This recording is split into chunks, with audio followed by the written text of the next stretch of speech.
output, and a kid that's completely transformed his career in terms of where he was at 18 months ago. His confidence was low.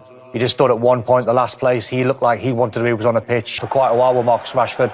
Now he's got a manager that's got loads of authority. I keep going back to the chess match that he won, Ten Hag with Ronaldo. Then even on Marcus Rashford when he dropped in for a game because he was late. His performances are brilliant. He's playing with a smile on his face. He's got energy. And the biggest thing, you know, for any striker, Mark, is when you get in front of goal, you've got to make sure... There's the ball from Fernandes. Yeah, you know, some strikers go through on goal and you think, nah, don't fancy them. But you fancy every time Marcus Rashford goes through on goal, you think he's going to score. He's always had the pace. Intelligence has been there to make the runs. Keeps himself on side, but it's the difference at the end of all of the intricate moves. The most important thing. He's got the option to square it if your confidence is low.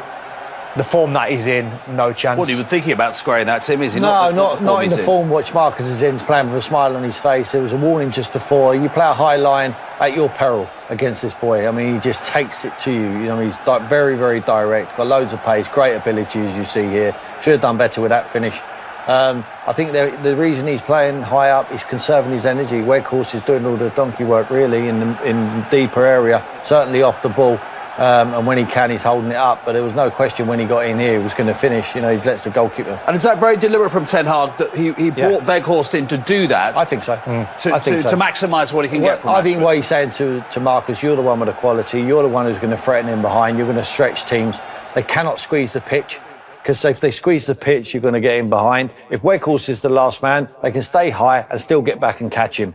What they're saying to Weghorst is, you start the press, you do all the work there. When we get the ball into you, try and hold it up. Bruno gets it, he gets his head up. Where's Marcus? And he flights balls into him. I mean, he's a perfect foil for him. There is an incident we need to talk about with Chris Foy, our friend, the referee, at 1-0. Brendan Rodgers very unhappy about this. Hello, Chris. The challenge from Sabitzer on Feist, which Brendan Rodgers says he cannot understand why that's not a straight red card. How did you interpret what happened here? I think it's a really interesting decision, Mark, to be honest with you. I think for certainly one thing it isn't. There's definitely a sanction there. You know, it has to be a yellow or a red card. So Stuart Atwell makes the decision. You know, he awards the free kick. It's checked by VAR. They didn't feel as though he'd made a clear and obvious error. And the on-field decision stood. I think what has saved him is the fact that he doesn't travel from distance. There's not a lot of intensity in the challenge. He just glances him on the knee. And in my opinion, I think that's a yellow card. I don't think it's too dissimilar from the challenge we saw last week in the Crystal Palace game with Alexis McAllister. Yeah. What do you think? Weghorst was the one. That's the foul. He's not giving for that. He's given the Weghorst obstruction before because he's blown before bits of tackles. It's almost like when we've played the game. So when the referee's whistle goes, you get a free shot at anyone. You know, like look, he's watching me. He blows now. Yeah. That's a red card. Before, but that in isolation for me doesn't matter if he's blown or not. That is a straight red card. That is a bad tackle, and you can seriously hurt someone like that. He's lucky, you know, Fass. He's lucky that his right foot is sort of semi-planted, and he's not sort of loose, because that can easily do a lot of damage, that type of tackle. I don't think it was intentional from Sabitzer to go out and hurt someone. I thought he was just very late.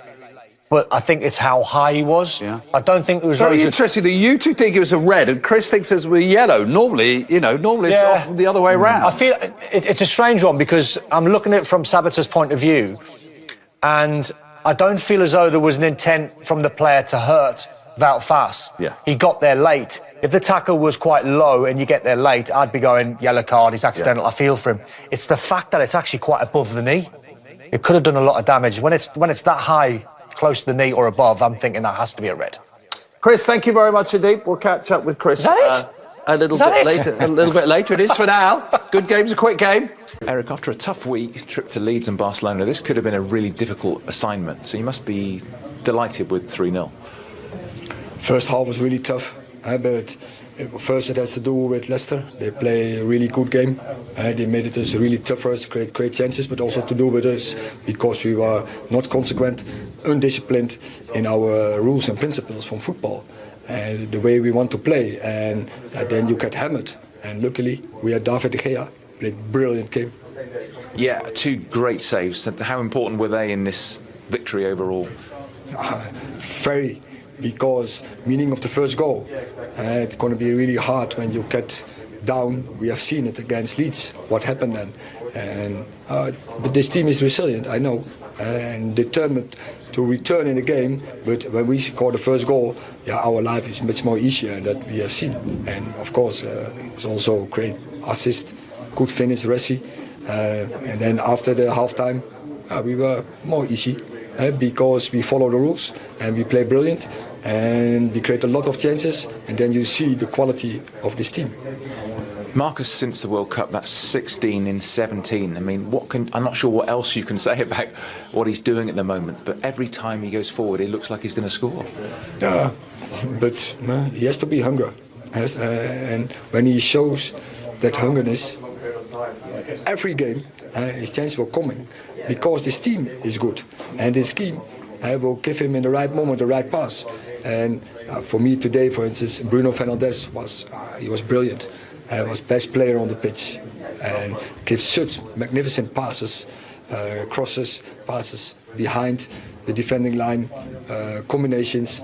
So I was really pleased with that. So Ressi needs players like Bruno to score his goals. I mean, are you glad to see Jadon score again, continue his comeback? Of course, also that combination, Bruno and Jadon, works really well. They have a feeling for each other. They can make good and quick combinations. It's difficult to follow for opponents, so we have a lot of dynamics. And I'm happy for Jadon. It's the next step. I think he didn't cross his limits. When he keeps going, I think he's really in a good direction. But when he keeps improving, then it would be a really pleasure. I don't know where it will end with him. Everybody wanted Beck. Well, you could feel that. He didn't score, but how important is he from a team point of view? First off, already in what he's doing defending-wise, winning balls, backward pressing, and then second half, that was part of our game. We were much better in pressing. He's the first runner.